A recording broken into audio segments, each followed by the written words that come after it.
Hello friends, અત્યાર સુધી આપણે ડેસિમલના 4 વિડીયો જોયા કે ડેસિમલને આપણે ડેસિમલના સબટ્રેક્શન, એડિશન, મલ્ટિપ્લિકેશન અને ડિવિઝન જોયા.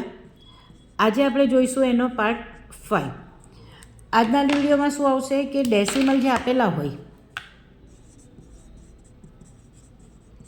ડેસિમલ્સને આપણે ફ્રેક્શનમાં કેવી રીતે કન્વર્ટ કરશું. હવે ઘણા બધાને પ્રોબ્લેમ એ જ હોય છે કે ડેસિમલ એટલે કેવા, ફ્રેક્શન એટલે કેવા. તો ડેસિમલ અત્યાર સુધી આપણે જોઈ ગયા કે પોઈન્ટવાળા જે આવે, બરાબર, 3.5, 4.5, 0.04 એ બધા ડેસિમલ આવશે. એને ફ્રેક્શનમાં કન્વર્ટ કરવાનું. તો ફ્રેક્શનનો મતલબ શું કે જે પણ ન્યુમેરિકલ હોય તે P/Qના ફોર્મમાં હોય. હવે એક તો P/Q ફોર્મ આવે ત્યાં જલ્દી તો આપણને ખબર નથી પડતી, તો આપણે P/Q ફોર્મ નથી રાખતા. તો આપણે એને બદલે શું લઈએ, સપોઝ 3/4, 2/3, બરાબર, 20/50 આવા જે ફોર્મ હોય કે જેનો ન્યુમરેટર પણ હોય અને ડિનોમિનેટર પણ હોય તેને કહેવાશે ફ્રેક્શન. ઓકે, આટલી વાત ક્લિયર થઈ ગઈ. તો ડેસિમલને ફ્રેક્શનમાં કન્વર્ટ કરવાના છે. તો 3.5 છે, તો 3.5માં પહેલાં તો એ જોઈ લો કે ડેસિમલ છે એના પછી કેટલા ડિજિટ છે. હવે કેટલા ડિજિટ છે એવું બોલીએ તો પણ ઘણા બધાને ખ્યાલ નથી આવતો. તો આપણે સાદી ભાષામાં શું બોલીશું કે જે પોઈન્ટ છે તેના પછી કેટલા નંબર છે, કયો નંબર છે નહીં, કેટલા નંબર છે, તો એક જ નંબર છે. તો આપણે અહીંયા 3.5ને લખી દઈશું 35 ને પોઈન્ટ પછી એક જ નંબર છે એટલે અહીંયા લખી દઈશું આપણે 10.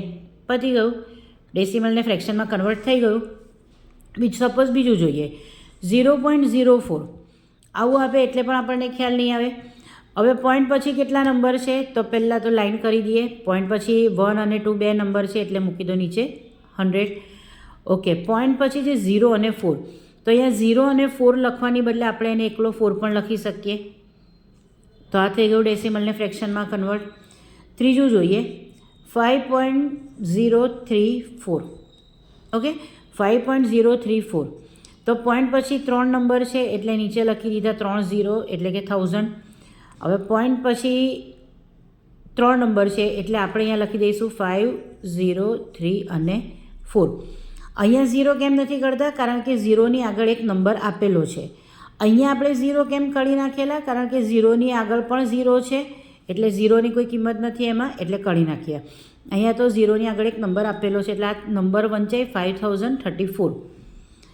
બીજું એક જોઈએ આપણે, સપોઝ 0.0006.